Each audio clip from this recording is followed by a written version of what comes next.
is, excuse me, a damn fine cup of coffee.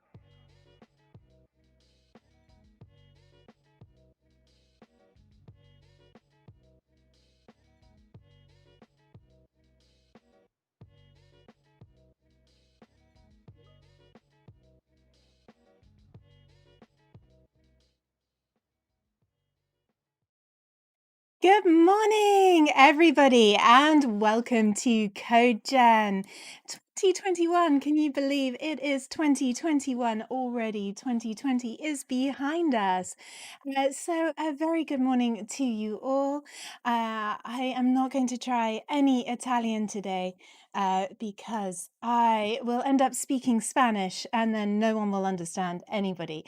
My name is Layla Porter and I am delighted to be welcoming you all today. And I am so excited to be here for the entire day. We have so many awesome talks today, great speakers from all over the world. And we have a few things to cover, though, before we begin. If you want to tweet about anything at all today, please use the hash code that you see just here. CodeGen 2021. You can tag the speakers on Twitter. Just below, you see my Twitter handle, Layla Codesit. If you want to tag me on anything today, you can do that. And don't forget to include that hashtag CodeGen 2021 and follow Code CloudGen _ Verona for more updates on future conferences. So, we have wonderful sponsors today that we would like to thank. Things aren't possible without sponsors. So, a big thank you to Microsoft and JetBrains. It's really wonderful to have such awesome companies sponsoring community events such as these. Microsoft Italia will be holding a session today. I will not try and pronounce that. I will butcher it and you'll all hate me.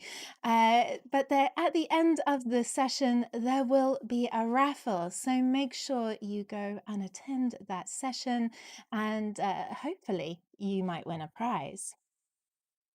Now, oops, too far. All of these events need to have a code of conduct, even virtual events. Now, we want to remember that we want to promote diversity, inclusion, continuous learning, to be responsible for ourselves, and to have health and wellness. Mental wellness, in particular, is important at the moment. Equity, ethics, coaching, trust, and innovation. If you want to see the full code of conduct, and I ask you just to familiarize yourself with it, you can check this link here and go and read it. It will tell you how to report anything and just familiarize yourself with that. And just remember to maintain all of these principles when talking with any one of the speakers, attendees, organizers, whether that's on YouTube, in a chat after a speaker, you're on Twitter. Please just be kind to everybody and we'll all have a much better conference. So, I would like to talk to you today about the 2021 developer. I think we all had really high hopes for 2021 after 2020, and we saw that 2021 was the light at the end of the tunnel. We had the promise of the vaccine and the hope that the new year would bring change. It hasn't quite worked out that way with new variants and new strains, but I do think that we can make 2021 a really great year, or as great as it can be given the circumstances. So, how do we go about doing this? Well, like we do anything as developers, we'll go back, we'll do a retrospective, pick out what we think worked and what didn't, and see how we go from there. So, it is time for the performance review of 2020. I don't know if we're ready for this. 2020 was pretty tough. Okay, so let's have a recap of the past year analyze what happened, and then we'll see what we can bring out of that for 2021. Now, 2020 started like any other year. We had hopes for holidays, goals, things we wanted to achieve. Well, that didn't really go to plan, did it? Now, last January, I was in San Francisco and I was thinking, I've heard about this thing over in China. Doesn't affect me. I'm sure many of you felt the same all the way back this time last year. I went to conferences in February and everything seemed to just be going ahead as normal. I felt very removed from the events in China. I was very saddened by them, but they weren't affecting me. But that soon changed. It it did come along to be a little bit of a joke. I don't know about the rest of Europe, but in the UK, there were TikTok videos about washing your hands and singing happy birthday through twice. And I mean, we're still washing our hands, of course, but no one seemed to take it overly seriously. Everyone's like, oh, it won't really affect us. We'll just carry on. It will just be like having a cold or the flu. I did start to cancel my user group meetups. I thought, maybe this is more serious and we should be better safe than sorry. And I cancelled all of my in person meetup groups. I didn't want to be a super spreader. So I could see the start of things changing. And things did get serious, very serious. And I don't really need to tell anyone of you in Italy how serious that got. Um, you were hit the hardest at first, and it was frightening and very scary and truly sobering to see what happened starting in Italy. And I think it was then that the pandemic started to feel real and probably too real for those in Italy. And it made us all realize that this was affecting us. And as the virus spread around the globe, we started to see that we would have to change the way we thought, what we were doing, and how we were going about our daily lives. Everything had to change. So, how did that affect business? Well, entire industries had to close, whether that was leisure, entertainment, food and drink, beauty, all of these had to close. And many of the other businesses that depended on those businesses, just because they were service industry and people couldn't go out, we had to stay home. But what did that mean for us as developers? I think for us, we have been, for the most part, fairly fortunate and able to retain our jobs because we can work from home. And I think we have to count ourselves as very fortunate uh, compared to other industries. But it did affect us. So let's go and have a look. We had to adapt very rapidly the way we worked, the way our customers worked. So there was a big period where we had to adapt to everything really quickly. And some of the ways that businesses adapted are as follows. Many just closed. Imagine you are a developer for a cinema. Cinema's closed, so perhaps you no longer can work.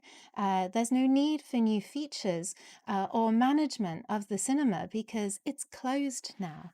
So maybe, if you were dependent on a leisure industry business, you had no choice but to close, or you were employed by a leisure industry business. Now, many companies reduced hours. Maybe you work 3 days a week and you get paid for 3 days a week. So those really affected your finances and the company's finances. Now, in the UK, we were lucky to have something called furlough schemes. I did a translation on Google Translate. I hope that makes sense. But a furlough scheme is where companies don't have any work for employees, but rather than make them unemployed, the government pays money towards their wages.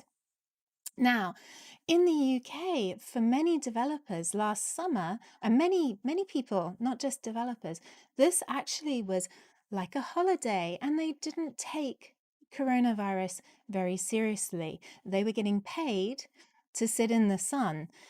So it was a very interesting situation last summer with many companies taking up government furlough schemes.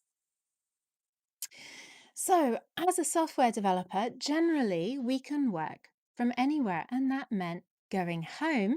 And we were very fortunate for the most part, to be able to work from our homes. So companies had to adapt for a workforce moving home rather than being in an office. Maybe that was providing laptops for everybody, or some kind of remote desktoping onto the work machines. Maybe there are additional security issues there because you're no longer in the office. So there were a lot of ways that people had to adapt and companies had to adapt for a remote workforce. And I do want to touch on coronavirus and community. Events such as this, many went virtual, but many community initiatives had to close. Code camps and other code community related initiatives that were dependent on other businesses needed to just stop. And we couldn't have those events. So they either were cancelled or moved virtual.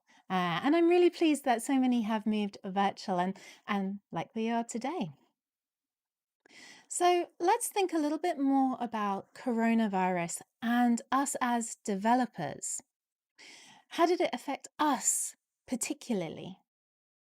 Well, remember that working from home part? For many of us who have been chained to a desk in an office, this just felt like freedom.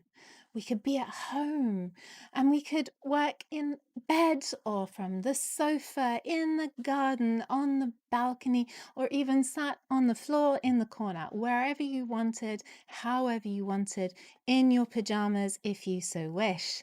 And another wonderful thing I liked was no travel, no commuting. Uh, does this image not like make you feel a little uncomfortable now? I look at this and I think, how did we all get into trains and all be squished like this and so close to so many people?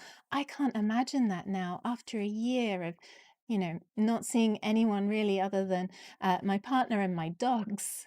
But I guess the only downside with not commuting was lost podcast time. So, many of us would listen to a podcast whilst commuting, and oh, now we don't have 3 hours of time sat on a train or in a car to listen to music or podcasts. Now, it did give us freedom in other ways as well. You could do stretches between meetings without people staring or fear of knocking coffee mugs off of desks. You could even take a yoga class at your desk or maybe lift some dumbbells whilst reading a document or an email. And you can even wear your workout clothes all day with no one commenting about the smell. So, things are looking quite good right now. And my personal favorite was choosing who my office companions were. Whether that's the dog, the cat, the canary, or the cactus, you could choose who was in the office space with you. So we think. Because these initial freedoms are not really the entire reality. And that reality was actually quite grim. Without a dedicated workspace at home, you may be perched on a stool in the kitchen, because not all of us are fortunate enough to have an entire office where you can sit and work.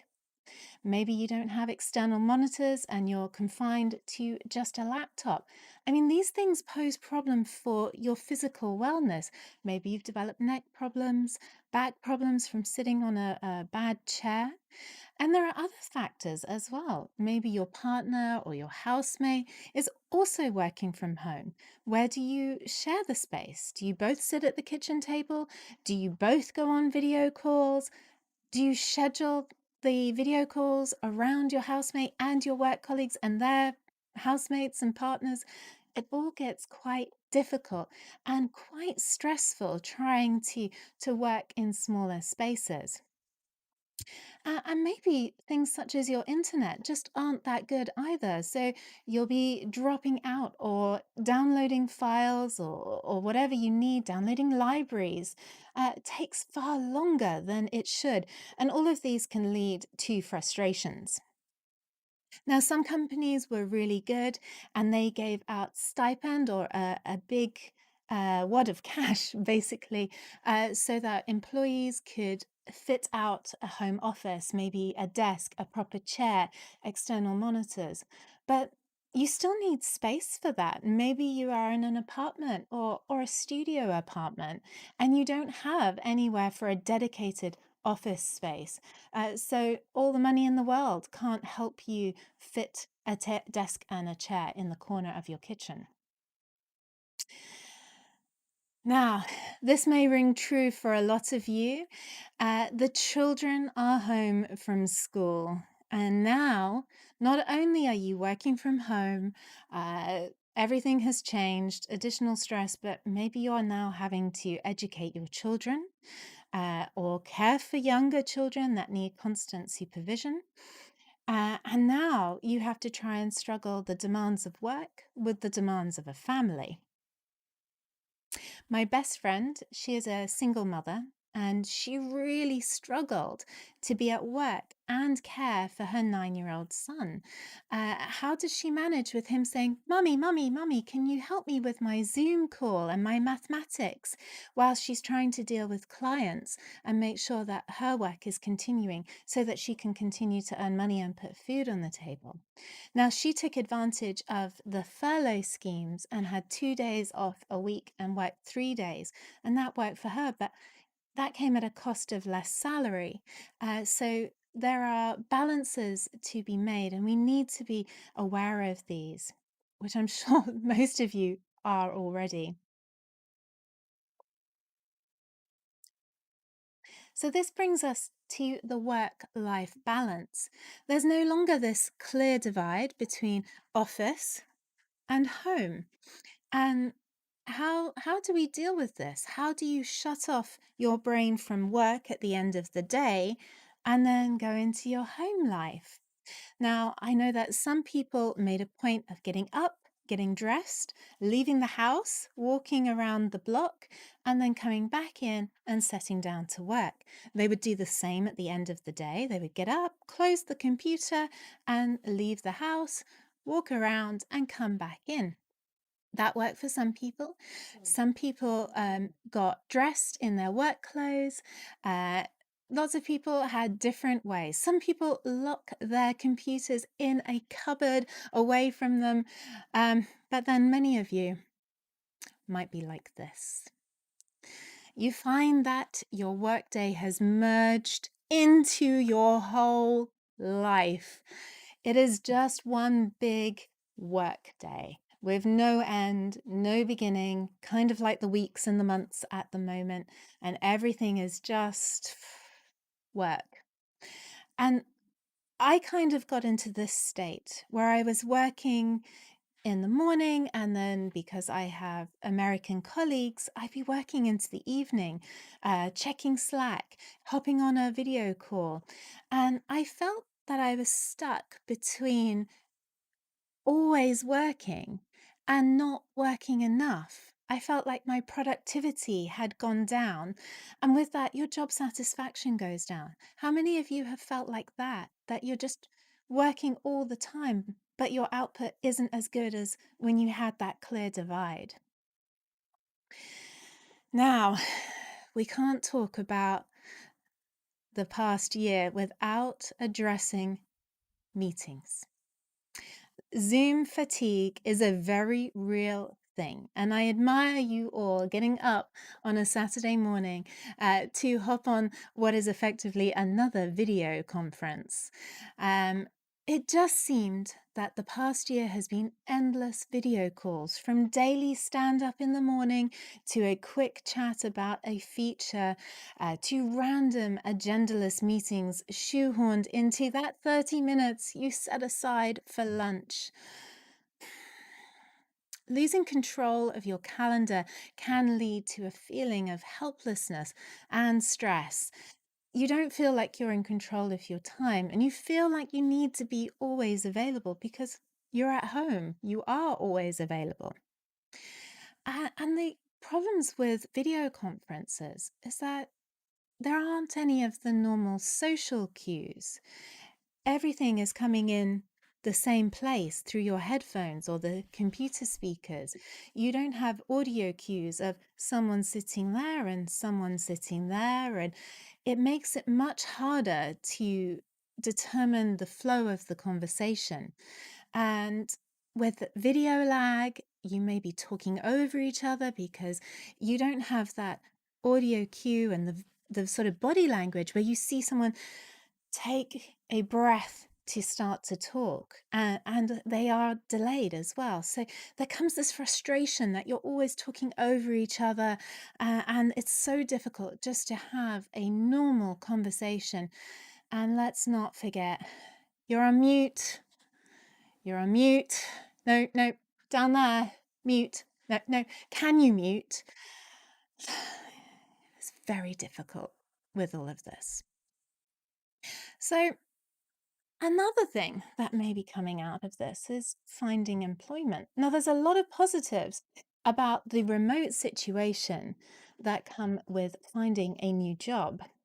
You can work from anywhere now. You don't need to be located in a big city with the increased cost of living. You can live in the countryside as long as you have good internet. And then you can have more space. Maybe you can have a dedicated office and more room and a garden. And that can help with a better quality of life because usually living in the country is cheaper than living in the city. And you're no longer limited to companies and employers who are located in your area. You can look outside your area or even outside your country. So you get a lot more freedom to choose where you work. As a company, you have the ability now to hire more diverse candidates because you have a much bigger pool. You can reach people from all backgrounds, from across a much broader spectrum. And this will make for a more inclusive workforce. So these are all really good positives about remote working. There are some downsides to this global workforce, though, or considerations, not necessarily downsides. So, with the sudden expectance that hires can be remote and they're not all co-located, you as a potential employee, you're up against a lot more candidates. There's not just the candidates from your local area, they're from everywhere or can be from everywhere. So now you may feel like you need to try harder. You need to learn that little bit more. You need to be that little bit better. So I think there's now more of a risk of burnout more than ever because not only are our working days long, but now we're trying to upskill and make ourselves better, more desirable employees. There is also the recognizing of different cultural norms. When you start hiring outside your country, you need to think about what would be the cultural norm for working in that country and make sure that you accommodate it into your company culture. Now, this is a good thing broadening your company culture can improve it. And this diversifies your workforce, gives you a more rounded view of the world, of development practices, of your clients. So these are good things, but you need to work at them to make this happen. Now, if you do get this job, you are faced with remote onboarding. This is really hard. Trying to build a connection, a human connection with strangers via endless video calls is really difficult. If not done well, new employees can feel alone and out of their comfort zone and unsure of who to talk to. They can feel detached and not part of the team. So, this is something that we need to really get right. So, what about us as people? Forget the developer. What about us as actual people? So, we're all staying home, which comes with a lot of problems. It's boring. We long for just being able to go out for a cup of coffee or maybe go to the cinema. So there's that, but we can deal with that. There are more important things. Now, you may be facing debt, so financial issues. Maybe you or your partner is out of work. Maybe your housemate is out of work. So, how do you pay the rent or the mortgage or the bills? So, this may be a problem. Maybe you're earning less money because you're on part time, or maybe you've had to take a pay cut. I know some developers, their company cut their pay by 5%. That's quite a significant loss to your earnings, especially if you are already in debt and paying that back. So you may have a real stress for financial difficulties on top of all the other stresses that come with a global pandemic.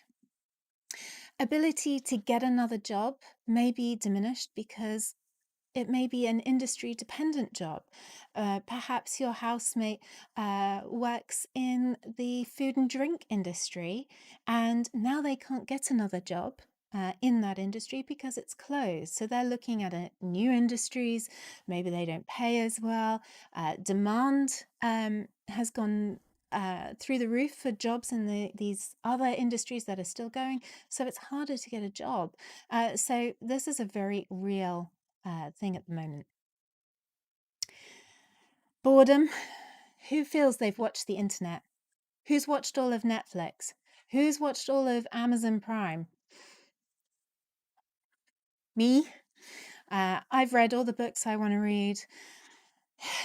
It's just boredom leads to apathy, and that apathy leaks into your day job. You can't be bothered anymore. You don't give your best, and nothing changes. Everything is the same. So we just don't care. And boredom can lead to loneliness, especially if you are used to being in an office and that is your normal human contact. Perhaps you live alone. Maybe you're an extrovert and being on your own all the time is really challenging. And those days of standing around the coffee machine, chatting to coworkers, seems a long distant memory. And prolonged lack of human contact can have a real effect on your mental wellness. So, all of these factors are now starting to pile up onto an already stressful situation. Now, perhaps you've fallen ill. You've become a victim of the virus. Sickness affects people in different ways. You may feel nothing at all. You may be very ill. I hope you haven't been. And if you have been, I hope you're well recovered. Or it can be a low level illness for many months, feeling constantly tired and lethargic and unable to find the will to do anything. It can affect you like that. So maybe you're dealing with this. And we can't not look at grief. Perhaps you've lost someone, and my deepest condolences to you. But we also have grief for our former lives, for the way we lived, for our neighbors, for the way things were.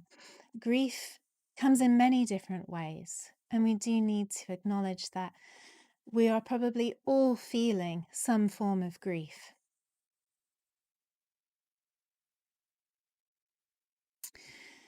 So I'd say we're pretty tired of 2020, and we were happy to come into 2021.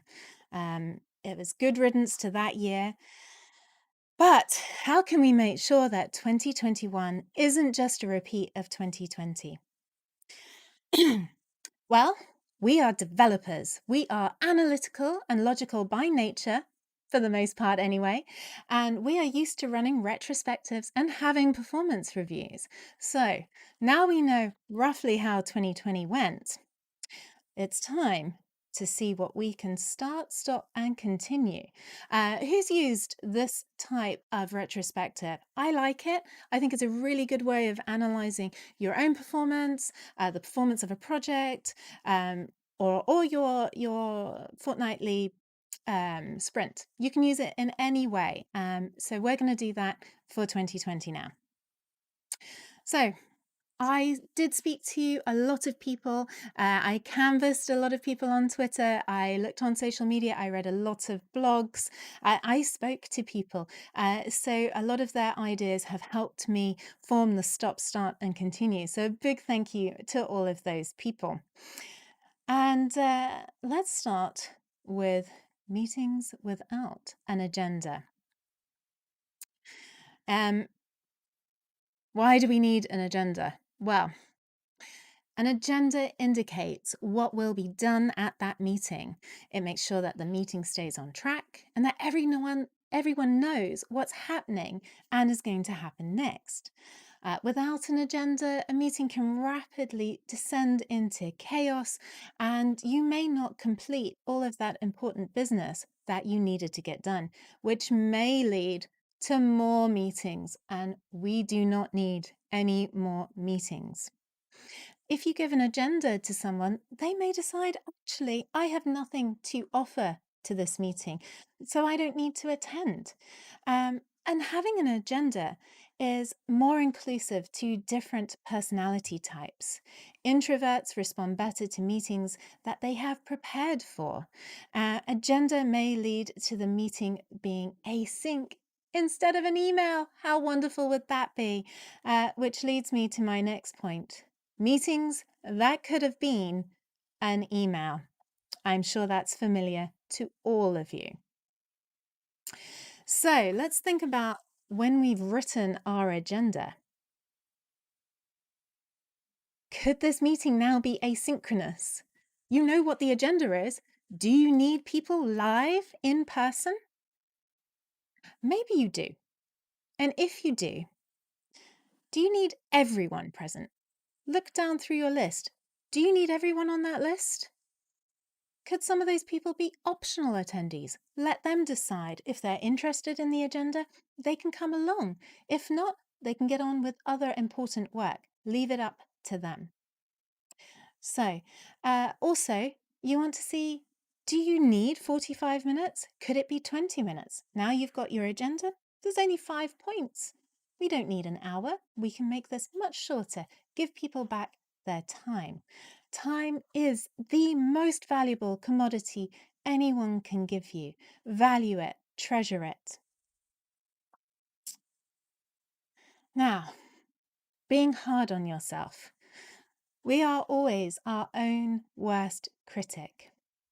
But as we've seen, we're all in a heightened state of stress, and there's very little reprieve from the monotony of daily life. We have to accept that we're not the same people we were before the pandemic. We may not be as productive or as happy. We may not be able to learn new things as quickly as we would like. So you need to be kind to yourself as well as everyone else. And this is really important. Cut yourself a break. So the last point covers a lot of things that came up when I spoke to people. Unrealistic expectations. So I kind of group these all together. Now, there's things where I've seen an expectation for people to stick to standard working hours, 9 to 5, when they've got children at home. That's an unrealistic expectation. That's not going to happen. You need to let people be flexible around the challenges they have at home. Expecting teams to be as productive as normal. We're just not.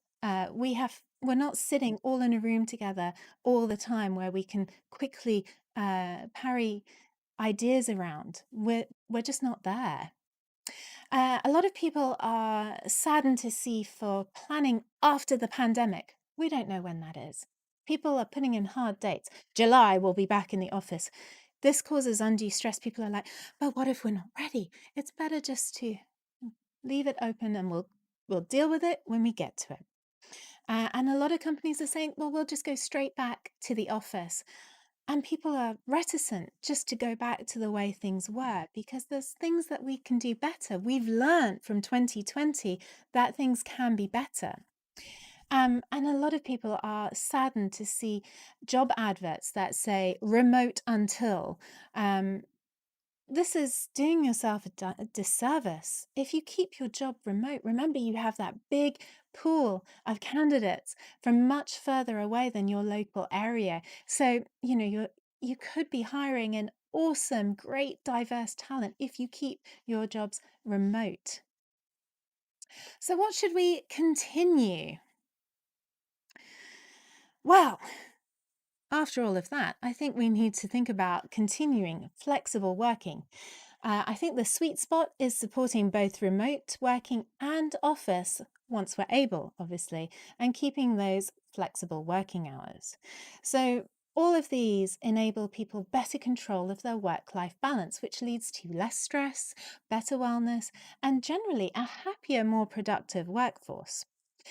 As I mentioned before, this gives you a better chance of having a more diverse workforce, whether that's race, socioeconomic, gender, sexual orientation, physical and mental ability, everything in between. Having the option of remote and or office-based work gives employees the best of both worlds. It also helps the company as they don't have to have an office large enough to house the entire workforce. It also helps the environment because less commuting means less pollution. However, if you've got the office space, people can still have face-to-face time, onboard those new employees, build relationships, but still get stuff done if they're more productive at home. This model really worked for me before the pandemic. I worked in an office 2 days a week and 3 days at home, and it was fantastic. Flexible hours give people freedom to fit in family, exercise, and everything that makes us happier individuals. In if unable to get full flexibility, then core hours may be a good step in the right direction. Core hours mean you'd like people to be available between 12 and 3, so everyone is at work between those times, for example. And then people can start early and finish at the end of core hours, or start at the beginning of core hours and finish late. They can be flexible to a degree. So, inclusive practices. Um, we have started inclusive practices just by being remote, but there are some other things that we can continue to do. We actually probably were more inclusive in certain areas before the pandemic than we were during it. We're going to take this situation. You're in the office. Your colleagues are crowded around a computer and they're all laughing and smiling. You're like, what are they laughing and smiling about? You go up and go, what's going on? And they'll be like, we're looking at this really awesome animal video. Have you seen it? Oh no, let me see. And you are being inclusive. Now, imagine you come into a video conference and there's a few people already in there and they're talking and they're like, hi. And you're like, what are they talking about? And you sit there trying to understand what's going on in the conversation. Or perhaps you're late to the meeting and it's already started. An inclusive behavior that we should continue from before is saying, "Oh, hi, we were just talking about this cool animal video we saw on YouTube." Or, "Hi, it's okay, don't worry that you're late. We're on agenda point 3." See the importance of an agenda again. And you are including the person. This has the added benefit that they're going to feel more included and more engaged because we've all been in the meetings where we've rocked up late. We're like, "I don't know what's going on. I'm going to check Twitter whilst looking like I'm here." And it's presenteeism. Bring people into the conversation, include them. And that goes for everything. Just build in inclusive behaviors as you go along. So, growing good company culture. Now, a positive company culture has values that every employee knows by heart. Great company cultures support involvement and provide positive, fun ways for their employees to get together for personal and professional development activities. And these are both within and outside normal company hours. This needs to start right from the recruitment stage. Um, there are bad connotations around the phrase culture fit. It's often used as an excuse that leads people to hiring people that only look or behave as they do. A culture fit should be about hiring an individual that will embrace, improve, and most importantly, add to the company culture and values. That's a good culture fit. Someone who can bring more to the table, who makes your company better. Think of culture fit that way rather than, "Mm, she's a woman and she's got a family and we're all men. I don't think she'll fit in with our culture." That's a really like low level, obvious example, but think of that as along those lines. So, next, we want to build diverse teams. All of these practices that we're looking at here help us build diverse teams. And why is this a good thing? Well, you get increased productivity, improved creativity, increased profits, better employee engagement, reduced employee turnover, improved company reputation, a wider range of skills, and it also improves cultural insights. By that, I mean you have a broader point of view. So when you are creating products for your clients, you mirror your clients. You've got a broad, diverse team creating a diverse product to serve more people. So, last point here, or maybe not the last point, virtual attendance to events and conferences. Events like this is so important that we continue this after after the pandemic, whenever that may be. It keeps the community diverse and inclusive. Maybe people can't travel to events, and giving them the option to attend virtually is really great. Maybe they can't travel because they have a dependent. Maybe they can't afford to go and their company won't pay. Or thinking about how we've all been locked in our houses, maybe they've developed agoraphobia and they're unable to tolerate crowds in public places and they just don't want to go to a big conference. So we're being inclusive and enabling as many people as possible to come. Mix it up, just like the working from home and office, virtual attendance and in-person attendance. So, promoting both physical and mental wellness. Many of the things we've already covered will help for this. Companies can step up though. Perhaps organize a wellness activity like yoga or Pilates via Zoom. Have an initiative such as No Meeting Friday to give employees a break from endless Zoom meetings, recognizing that especially in the current times of a global pandemic, that people will be dealing with a lot more stress. If they need to start late or take an unexpected day off, make sure that you are able to facilitate that. Add extra time to project estimations. Let's make sure that we're building wellness into the workplace. Now, as developers, we are well used to reviewing code and tests. We need to bring this into the workplace. We need to ensure that all of the practices we're putting in are working. Survey your employees regularly. Or if you think something's not working, speak up and tell leadership, hey, we don't think this is working. Can we change it? So that's what we should continue. What should we start?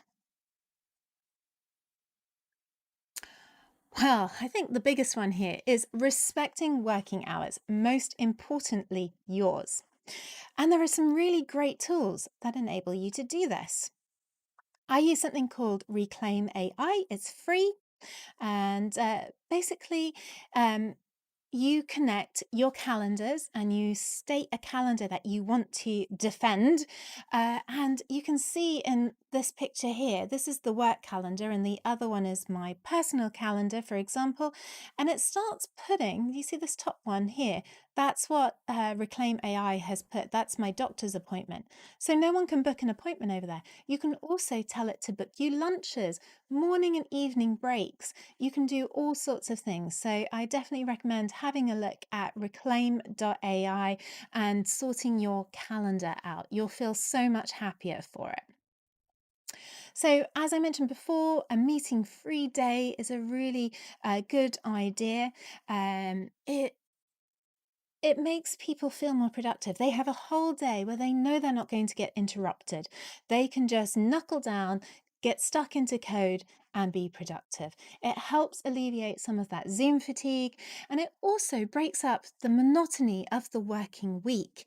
If you've just got 5 days of Zoom meetings, I feel like there's no end. So, by breaking it up, by having a meeting free day, people can look forward to that.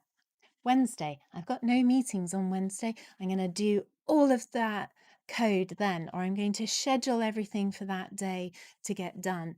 And it's really great for both employees and you as a business. So, implementing asynchronous working practices. Now, remember those meetings that could have been an email? Well, email is a great asynchronous communication platform that we are already using. It's just so easy to put what you'd want to discuss in person in an email and let people answer in their own time. A good tip is at the end say, please could everyone answer by tomorrow lunchtime to make sure people schedule time to respond in you and you don't have to chase people up. So make sure you have a call to action at the bottom of your email. Some other good tools are things like Notion. This one helps you manage projects and it has everybody in there and you can work asynchronously. A personal favorite of mine is Basecamp. And this one has all of those similar things. But there are so many products out there that help you work asynchronously. They're usually quite reasonable as well. And for big teams, Basecamp is like €100 a month. So if you've got a big team, as many people as you want can join that, or as few, and it's a really good tool for asynchronous work. Shortening meetings to 25 minutes, for example, or 55 minutes. Uh, Calendars automatically give you 30-minute chunks. Now, if everyone's booking 30-minute chunks, when do you stand up and get a stretch? When do you get a drink? When do you use the bathroom? By scheduling 25-minute slots, you give everyone 5 minutes before their next meeting to do whatever they need to do. And that means that you don't have people coming in going, can you just hold on? I just need to go and get a drink. I just need 2 minutes, 2 minutes. And that's wasting everyone's time because they're like, well, are they going to be 2 minutes or are they going to be five? Do I have time to make a coffee?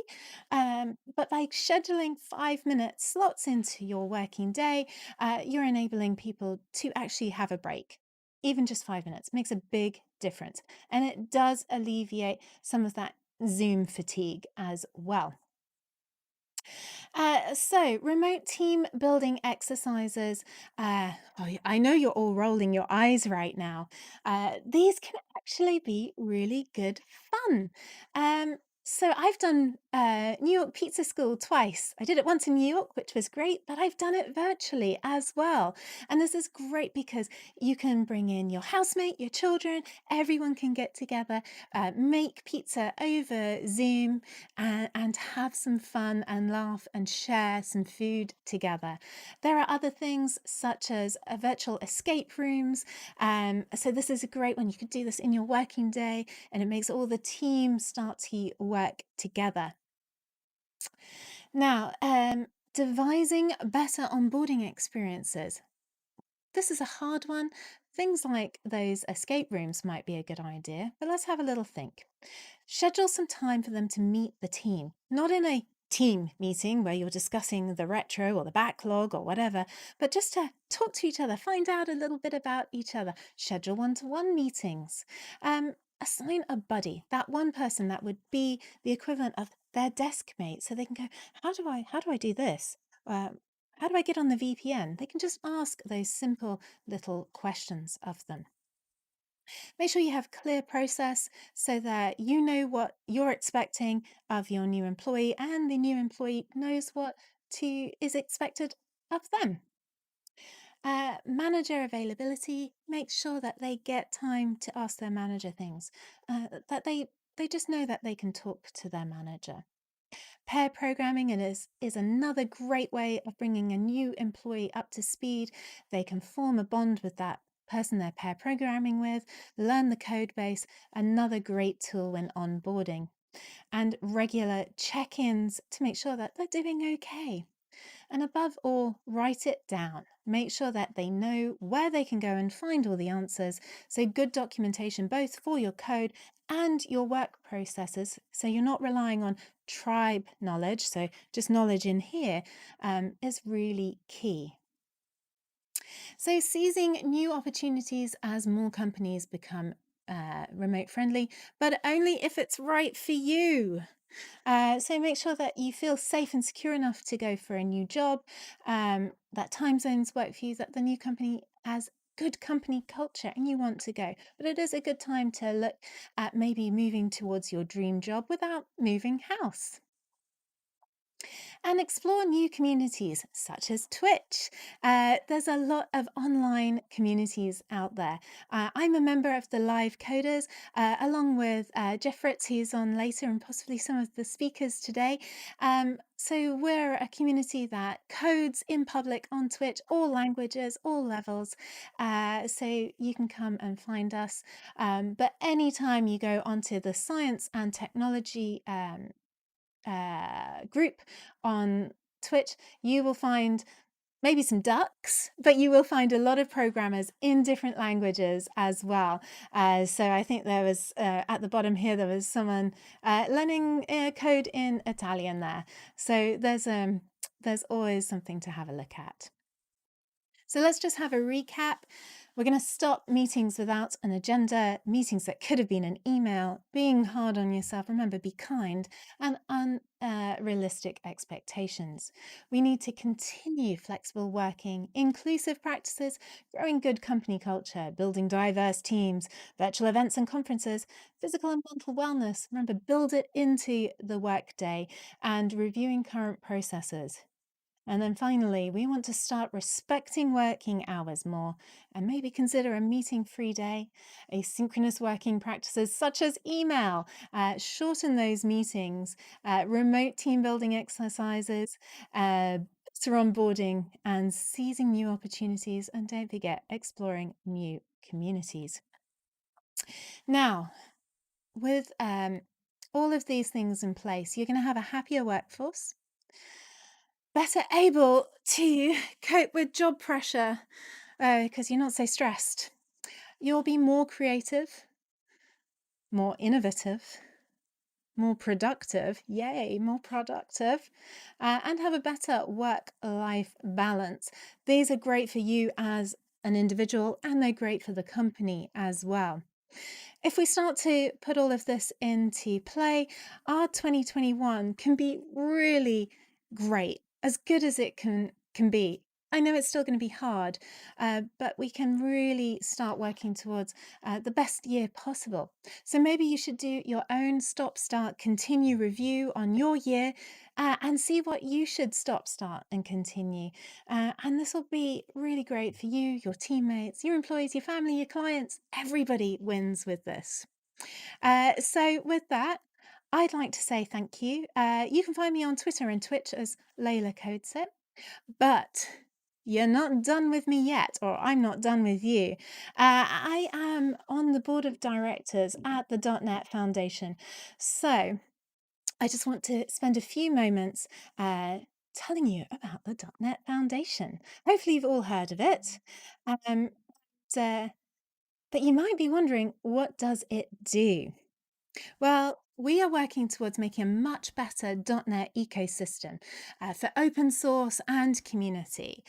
We offer protection for open source projects, so things like Jimmy Bogart's Automapper, they're included. We help him with all of the copyrights, trademarks, all of that legal fees. We also help with practices, governance, feedback, mentorship, coordination, things like that. We do marketing, promoting .NET, we run events, we sponsor events, and we also offer support to open source projects. So there's a lot going on here, a lot that we do to make a better community. So for community, most .NET user groups are part of the foundation, which does mean that we pay their meetup fees and we have a global search page. And so we're supporting local communities. We also have a lot of resources, so check out the website for those.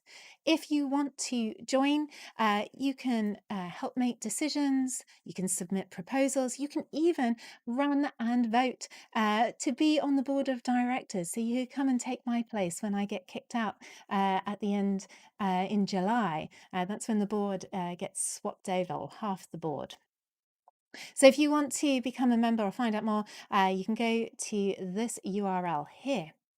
And I also ask you just to take a few moments to take this survey. You don't need to be a member to do it. It's open to everybody, and there are prizes to be won. We'd love to hear your thoughts on the .NET community. Now, we have a very busy day today. There are 10 sessions coming up in 5 minutes or so, and both in Italian and English. So make sure you have picked what you're going to do next. If you're not sure, head on over to the URL. The agendas are there, and plan out your day. There are so many awesome sessions on today. I'd also like to extend a big thank you to our organisers, Andrea and Marco. They've put on a huge virtual conference with people from all over the world. Do not underestimate how big a thing that is to do. So a little round of applause for them. They're doing an awesome job. Now, you have 3 minutes to stand up, stretch, get a drink before you settle down to your next session. I would just like to say a huge thank you. I may have time for some questions in the YouTube if there are any. Let's have a quick look. Doesn't look like there are any questions. If you do come up with some questions, you can come and get me at Layla Codeset on Twitter. I'd be very happy to answer your questions. So for now, thank you so much for your time. Have a wonderful rest of your day. Have a wonderful weekend, and have a fantastic, successful 2021. Thank you so much. Bye-bye.